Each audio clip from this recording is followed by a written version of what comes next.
Hey everybody, Backpack Hack here, coming at you with another trail tip for you preppers out there. You hardcore preppers, those of you who are stacking beans, bullets, and band-aids high, wide, and deep. I want to talk to you about stacking up your beans. You're doing it wrong.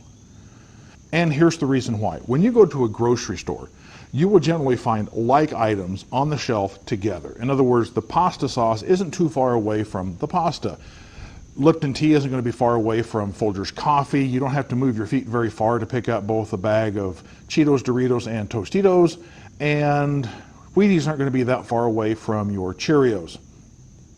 The reason they do that is because grocery stores are pretty much a self-serve enterprise anymore these days. It used to be you went into a general store, you handed a clerk a list of the things you needed, they would collect that, and you would just pay for it and leave. But since the advent of self-serve grocery stores where you walk around and pick up your own items, it became necessary to organize things in a logical fashion to allow the worker ants that the store calls customers to come in and get that product so they can take it to the register, pay for it, and go out the door with it. And that's how grocery stores make their money, is by moving product from the back of the store onto the shelf, through the register, and out the front door. And it's natural that us as preppers, we keep that same organization that we see in the grocery store in our long-term food storage. But that's not necessarily the best way to do it. And by that I mean, when you look at a grocery store and you look at the items on the shelf, there may be something on the shelf that is good for, let's say, 2 months before it expires. It has a sell-by or use-by date 2 months from now. Right next to it could be a product that could stay 2 years on the shelf with no problem. And on the other side of it, something that needs to be used up in 2 weeks. Now that's fine for a grocery store because their logistics in terms of their model stock and their sales histories pretty much guarantee that the vast majority of their products are going to be out the door long before that sell-by or use-by date even comes around. They want you to have stuff that you can take home and is not about ready to expire. It's still got to get a little bit of shelf life to it. We as preppers, however, we don't want to constantly have to worry about our food going bad. So we are concerned about a use by or an expiration date. Now that date may be determined by the product itself, or we may repackage something to make it last longer on the shelves. However, we should not be using that same model that they use in the grocery store of putting like items together. And here's what I mean by that. I'm going to use these little plastic blocks to represent food that I'm going to store for future use for an SHTF, grid down, whatever situation. It doesn't matter if it's a 50-pound bag of rice or beans, a 20-pound bag of sugar or flour, cans of vegetables. Doesn't matter what, that's what these represent, is just an item of food that I'm going to store. These 35mm cans are going to represent either a storage tote, a bin, a shelf, a space in the basement, what have you. It doesn't really matter, just the representation of a year that I'm going to use this food item. So let's say I have a food item that I am going to store. The first thing I'm going to do is I'm going to obviously repackage it if it needs to be, and not only put the date that I packaged it, but I'm going to put the date that I want to use it by. Now let me explain to you a little bit what I mean by use by date. If you purchase something and it has a use by or best by or sell by date, you can use that as a guide, but you may repackage it. You may take a package of something and put it in a 5-gallon bucket, wrap it in a Mylar container, vacuum seal it, put oxygen absorbers in it, and desiccants, and extend the shelf life.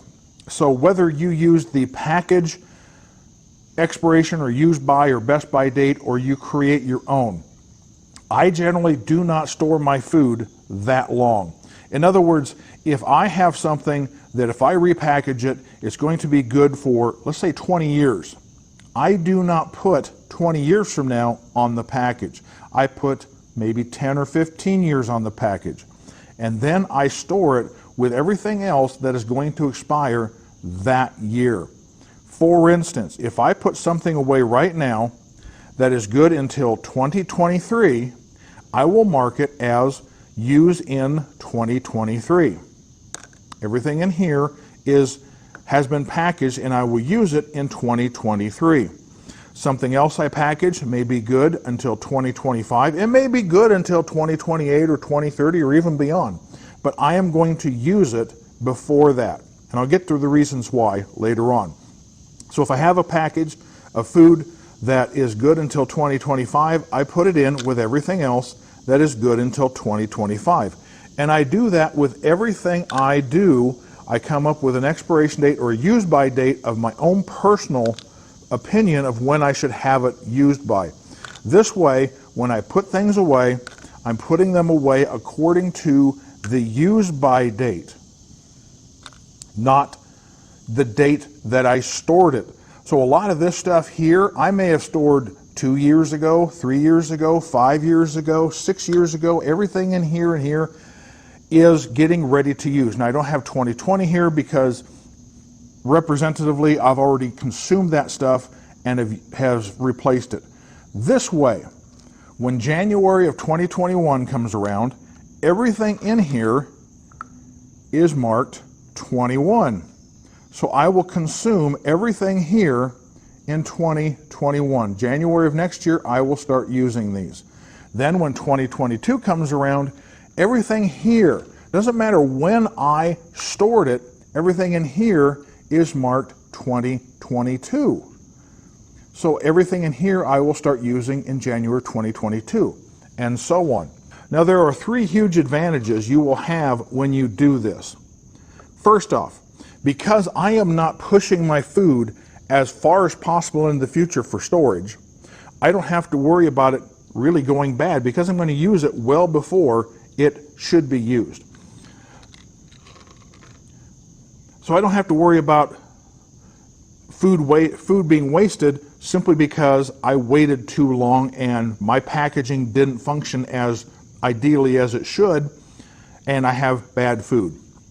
But the fact that everything for every year is stored by the use by date, I don't have to worry about anything getting overlooked, forgotten, missed. Everything that needs to be consumed is all right here in one area, one bin, one container, one shelf on the shelf unit, what have you. Everything is here. So everything here needs to be consumed in January of 2021, or I start to. Maybe take me all year to consume all this, but by the end of the year, everything in here will be consumed. This one will simply get relabeled 2031, and I will start the process over. Or, you could have this as far into the future as you want. But you will have far less waste because you don't forget something because you don't have expiration dates or use by dates scattered all over your shelves just like they are in the grocery store. Everything that you need to consume is right here. The second advantage is you can take a serious look at this and say, if something happened today, how long will this last me? Now, maybe you thought you had 6 months worth of food, but you look at this and you seriously think, you know what? If SHTF happens, this may only last me 4 months. So maybe I need to up the game. Maybe you started putting away this kind of stuff back when you were single, now you're married, and 2 of you have to depend on this food. Maybe you have kids, so now you've got 3, maybe 4. Suppose you have brought an elderly parent into your home to care for them. Now you've got maybe 5 people. You're down to 3 or 4 weeks of food. So you can take a serious look at everything you've got right here. Yes, you have the rest of this food to draw on in the future, but you can seriously look at this and say, wow, that wasn't as much as I thought it was. I need to step up my game. The other advantage is you can say, gee whiz, I have a lot of this item, but I don't have very much of this.